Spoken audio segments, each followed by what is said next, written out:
Začias komunizmu prichádzali do bývalého Československa tisíce mladých Vietnamcov.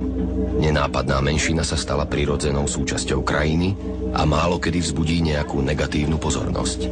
Výnimkou sa stal rok 1986.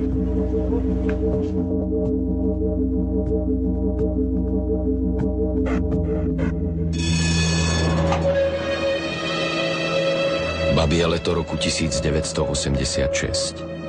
Československá verejnosť je šokovaná brutálnou vraždou, ktorá bola spáchaná koncom augusta na ubytovni Zares pri bratislavských Zlatých Pieskoch. Polícia vyhlasuje celoštátne pátranie po páchateľoch.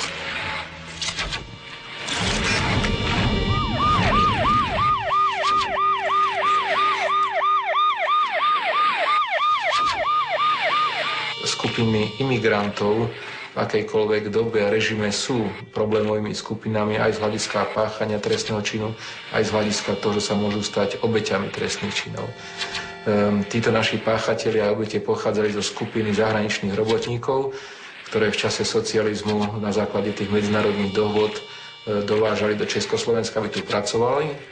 Boli to hlavne Kubánci a boli to hlavne Vietnamci. A hlavne táto druhá skupina samozrejme mala motív dostať sa do krajiny, ktorá vtedy znamenala pre nich západ a tu zbohatnúť. A preto mnohí z nich počase opustili tie pôvodné robotnícke povolania a začali podnikať. Tento príbeh má dvoch hlavných protagonistov. Prvý, Hai, vyrastal v Hanoji, v rodine so 7 deťmi. Vychodil 10 tried základnej školy a po dovršení 18 rokov pricestoval do Československa ako robotník na odbornú výmennú stáž.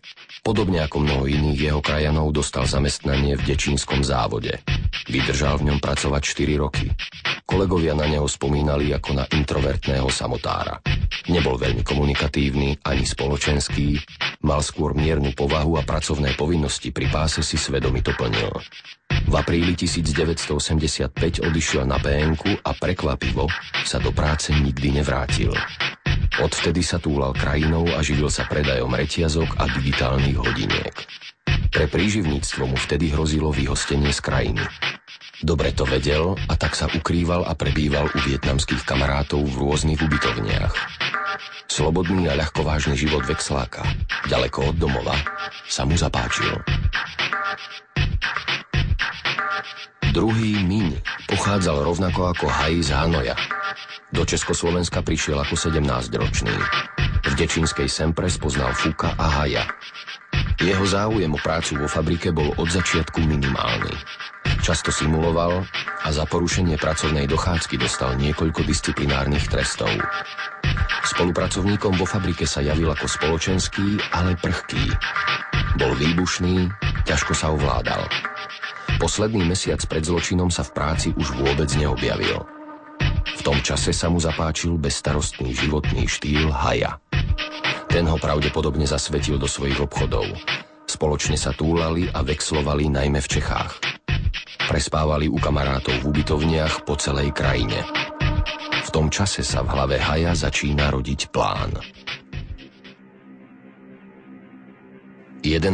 augusta 1986 sa Miň a Hai zastavili u svojho známeho Fuka. Príležitostne zarobené peniaze predajom šmeliny Haja už neuspokojovali. Má lepší nápad. Do partie si vybral Miňa, jednoduchého mladého chlapca, ktorý nemá veľké zábrany. Miňa priučil obchodom s pašovaným tovarom. Teraz si môže dovoliť veci, o ktorých pri páse len sníval. Lepšie oblečenie, zahraničné cigarety, alkohol, jedlo v reštaurácii. A konečne nemusí chodiť do fabriky, ktorú odjakživa neznášal. Aj dokonca Miňa presvedčil, že sa do fabriky už nikdy nemusí vrátiť. Miň poslúcha Haja na slovo. Už pár týždňov sa vo fabrike neobjavil. S Hajom spoločne obiehajú známych a čo si počas dňa zarobia, do večera hneď minú. Haj sníva o tom, že sa obaja dostanú k toľkým peniazom, aby si mohli kúpiť lístok do Berlína a usadiť sa v Nemecku. Miň našiel v Hajovi skvelého kamaráta, od ktorého sa všeličo naučí. Obaja chcú len jedno. Rýchlo a pohodlne zarobené peniaze. Nemajú zábrany. Nevedia však, kde toľko peňazí tak rýchlo zohnať. Náhoda im prihrá do cesty Fuka, Mladíka, u ktorého už zo párkrát prespali. Dajú si vodku a dobre sa bavia. A aj zrazu opatrne predniesie nápad, ktorý už dlho nosil v hlave. Mohli by prepadnúť niekoho, kto peniaze má. Spomenul si, ako sa v bývalej práci hovorievalo, že najlepšie zarábajú zámočníci. Miň a Fuk sa najskôr len smejú. O chvíľu však Fuk ľahko vážne predniesie, že jeho dvaja bývalí kolegovia boli veľmi šetrní a výborne zarábali. Všetci o nich vedeli, že si peniaze úzkostlivo odkladajú. Chodievajú za prácou po celej republike a prespávajú v ubytovniach. Úspory si teda musia nosiť so sebou. Miň a Fuk sa na téme šetrenia peňazí dobre zabávajú. Haj ale rozmýšľa, nakoľko by bolo reálne zmocniť sa takýchto úspor. Fuk prisľúbi, že zistí adresu oboch kolegov. Nezostalo len pri sľuboch. 22. augusta sa Fuk vydal do Dečína. Od kolegu získal kontakt na ubytovňu, v ktorej obaja spomínaní muži bývali. V tom čase pracovali na zmeny a zdržiavali sa na Slovensku, v Bratislave. Fuk vybral dvoch svojich kolegov a krajanov, Le Can a Tai. Adresu ich bydliska získal od kamaráta a odovzdal ju Miňovi a Hajovi. Celý čas sa tváril, že ide do akcie s nimi. V skutočnosti bol rozhodnutý v poslednej chvíli odstúpiť.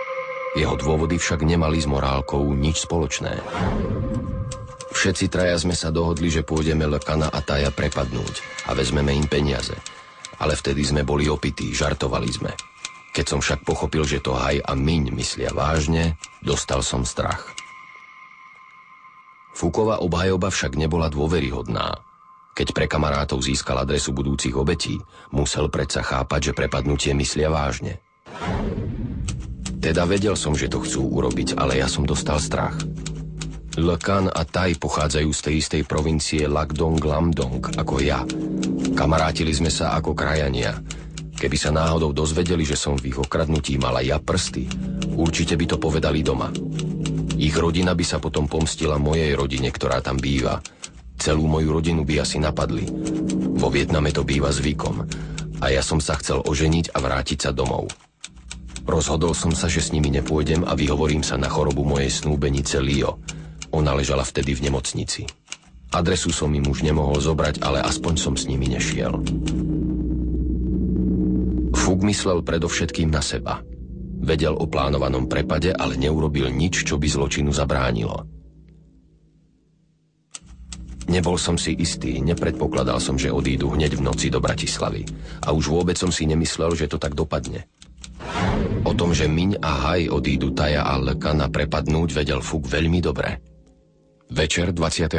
augusta sa traja kamaráti opäť zišli na pražskej ubytovni. Haj bral prepadnutie ako hotovú vec a mal už premyslené, ako bude prebiehať. Plán bol taký, že ja a Miň si oblečieme masky a rukavice. Vtrhneme do ubytovne, zastrašíme ich sekerami, ktoré si kúpime a vezmeme im peniaze. Fuk bude zatiaľ hliadkovať v taxíku pred ubytovňou. Potom utečieme.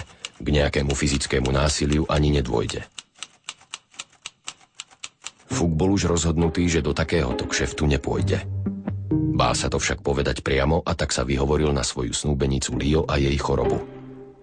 Haj bol veľmi sklamaný, ale na Fuka netlačil. Dohodli sa, že akciu teda vykonajú len dvaja. Premysleli si, že peniaze si rozdelia na polovicu. Malo ísť o sumu asi 40 000 československých korún. Haj Fukovi dôveroval, že ich skôr ako stihnú plán realizovať, neudá polícii. Napokon on sám v tom bol tiež namočený. Všetci traja si mysleli, že ak im táto akcia vyjde, budú vo svojej činnosti pokračovať a získavať tak väčšie sumy peňazí pomocou lúpežných prepadov. Potom by sa mohol pridať aj Fuk. Ten by dohadzoval obete a strážil v okolí, Haj by všetko naplánoval a viedol a Miň by bol ten, kto odvedie špinavú prácu. Peniaze by si neskôr rozdelili na troje.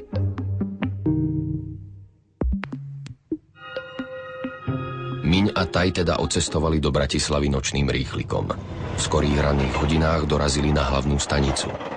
Okolo idúceho sa spýtali, ako sa dostanú k ubytovni Zares na Ivánskej ceste.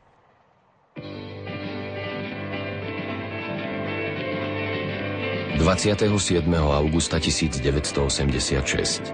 Začína sa ďalší teplý augustový deň. Le Can a Tai sa zobúdzajú do nového dňa ako do každého iného. Ich dni sú jednotvárne. Mladí chlapci chodia ráno do práce a z práce rovno na ubytovňu.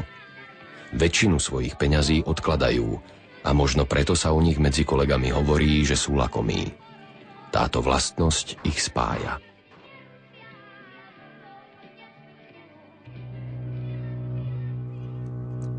Miň a Haj si prišli obzrieť ubytovňu v čase, keď si boli istí, že všetci jej obyvatelia budú v práci.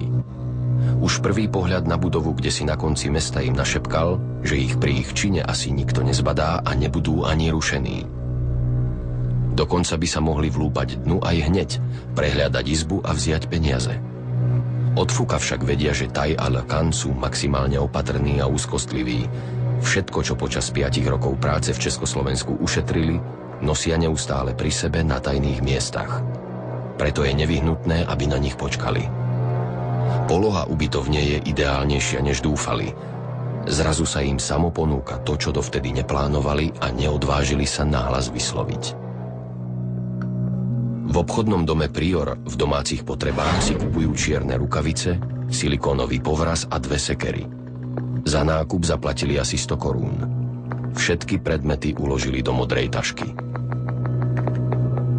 Po nákupoch sa Miň a Tai vybrali na obhliadku Bratislavy a napokon skončili v záhradnej reštaurácii pri Zlatých pieskoch, kde si priniesli aj modrú tašku. Tu sa navečerali a posilnili sa alkoholom. V reštaurácii zostali, až kým sa nezotmelo. Napriek prvotným plánom Miň a Haj si na tváre nezaložili masky. Dobre však vedeli, že Tai a Le Can ich poznajú z fabriky, v ktorej kedysi spolupracovali. Rozhodnutie nezanechať žiadnych svedkov však padlo niekoľko hodín predtým.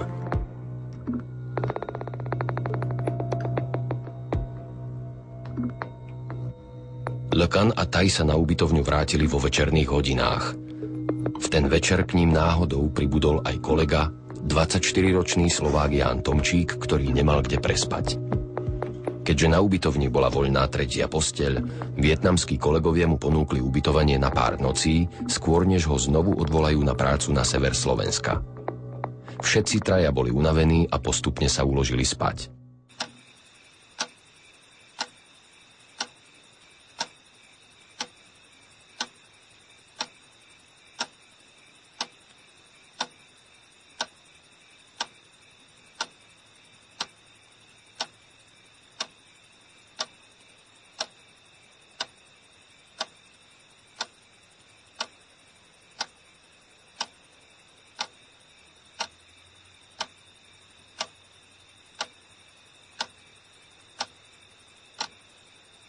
Asi o 10. hodine zhasol svetlo aj Tai, ktorý ešte niečo čítal.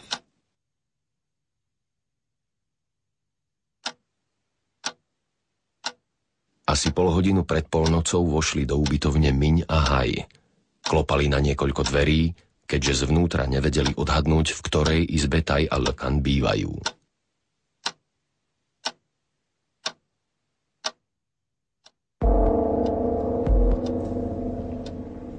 Až na 3. klopanie sa z izby ozval Tai, ktorý vstal z postele. Miň mu povedal po vietnamsky svoje meno a požiadal ho, aby otvoril. Tai poznal Miňa z fabriky, nemal preto žiadne obavy a dvere otvoril. Vtedy sa Miň a Haj vrútili dnu. Miň šikovne rozsvietil a chcel zasiahnuť Taja sekerou do hlavy.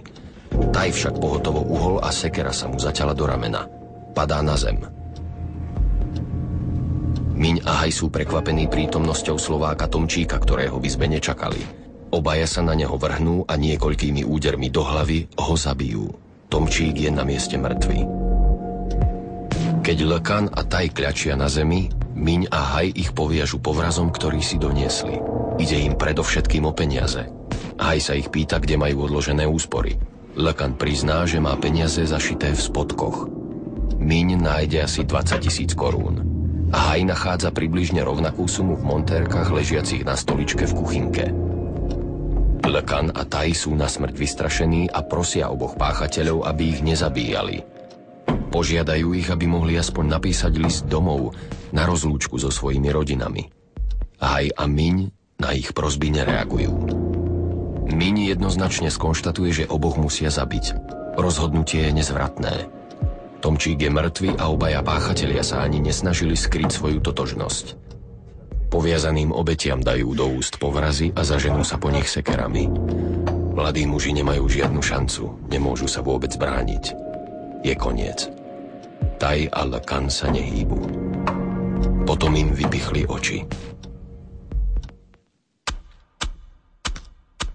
Pôvodne sa uvažovalo o tom, že v rámci tej brutálnej agresie boli poranené aj oči, ale predsa len to bolo zvláštne, že to bolo u všetkých troch obetí a potom po zadržaní tých páchateľov oni prišli s verziou, že tým obetiam chceli vypichnúť oči, pretože podľa mýtu, ktorý vládne vo Vietname, v očiach obeti vraždy ostane zafixovaný obraz páchateľa. U nás vo Vietname sa hovorí, že v očiach mŕtvoly sa objaví obraz toho, kto ju zabil. Tak som to Hajovi povedal, že keby to bola pravda, tak nás podľa toho obrazu môže polícia vypátrať. A aj súhlasil, že by sme im teda mali pre istotu vypichnúť oči. Zo skutku sa cítim vinný iba v tom, že sme chceli získať peniaze späť, ktoré sme im požičali a oni nám ich nechceli vrátiť. Nechcel som ich zabiť, ale keď nás poznali, konal som na nátlak Haja, že ich zabiť musím, inak nás chytí polícia. Preto som to urobil. Miň a Haj sa umyli a upravili a nepoužité masky pohodili v izbe. Potom vzali 46 000 korún, osobné veci, doklady a z ubytovne odišli tou istou cestou, ktorou prišli. Použité rukavice zakopali do zeme, sekery a nôž zahodili do jazera. Nasadli do taxíka a nechali sa odviezť na hlavnú stanicu. Najprv chceli odísť do Berlína, ale keď im lístok na stanici nepredali, kúpili si aspoň lístok do Brna a odtiaľ plánovali cestovať do Hradca Králové. Pri opustenom dome spálili šatstvo obetí, doklady a rozdelili si peniaze. Plánovaná akcia prebehla tak, ako si ju predstavovali. Peniaze našli a svedkovia boli mŕtvi. Aspoň to tak vyzeralo. Skutočnosť však bola iná. Tai, napriek mnohopočetným zraneniam a takmer slepý, sa počase z bezvedomia prebral. Posledné, na čo si spomínam, je, ako som ich prosil, aby nás nezabíjali. Dali sme im všetky peniaze, všetky úspory, ale videl som, že nás vôbec nepočúvajú. Tak som aspoň prosil a plakal, aby sme mohli napísať domov list na rozlúčku. Ale Miň žmurkol na Haja a povedal mu po vietnamsky: musíme ich zabiť. Kričal som nie. Ale potom si už len pamätám, že som dostal sekerou do hlavy a ešte som cítil, že mi vrážajú nôž do očí. Potom som sa zrazu prebral. Neviem, koľko času prešlo. Mal som na sebe bielu obliečku. Dal som ju preč a ľavým okom, na pravé som vôbec nevidel, som trocha rozoznal, že vedľa mňa ležia telá Jána Tomčíka a Le Cana. Boli rozsekaní, dobodaní, dookola bolo strašne veľa krvi. Nedokázal som vstať a takmer vôbec som nevidel. Plazil som sa k oknu a vypadol som do dvora. Tam som ešte chvíľu ležal a potom som sa plazil ďalej. Upadol som do bezvedomia. Prebral ma až vrátnik, ktorý ma našiel a zavolal do nemocnice a na políciu.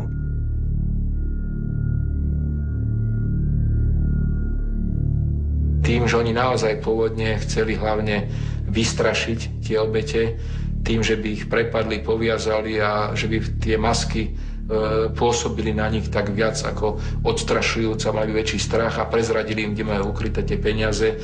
Ale tým, že na mieste činu došlo k tomu náhodnému stretu s tým náhodným svedkom, s tým Slovákom a oni ho usmrtili bez ohľadu na to, či je pravda, že na nich zaútočil alebo nie, tak sa celá tá motivácia zmenila.